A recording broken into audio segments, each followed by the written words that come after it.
ಮಂಡಲ ಮಧ್ಯದಲ್ಲಿ ಮೆರೆವ ಕನ್ನಡ ದೇಶದಲ್ಲಿ ಒಳಗೋ ಕಹಳೆ ದನಿ ಕೇಳಿ ಬೆಚ್ಚೋ ಗಗನ. ಕಪಟ ಇಲ್ಲದ ಊರಿನಲ್ಲಿ ಕರುಣೆ ತುಂಬಿದ ನಾಡಿನಲ್ಲಿ ದಿನವೂ ಕ್ಷಣವೂ ರಣಕಲಿಗಳಿಲ್ಲಿ ಜನನ. ಕನ್ನಡದಲ್ಲಿ ಉಸಿರಾಡುವುದೆನ್ನದೆ ಕನ್ನಡ ಉಳಿದು ಬೇರೇನಿದೆ.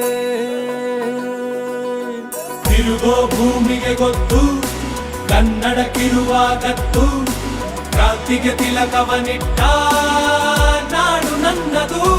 ತಾಯಿಯ ಕೂಗಿಗೆ ಬಂದನು ಇಲ್ಲಿಗೆ. ಧರಣಿ ಮಂಡಲ ಮಧ್ಯದಲ್ಲಿ ಮೆರೆವ ಕನ್ನಡ ದೇಶದಲ್ಲಿ ಒಳಗೋ ಕಹಳೆ ದನಿ ಕೇಳಿ ಬೆಚ್ಚೋ ಗಗನ.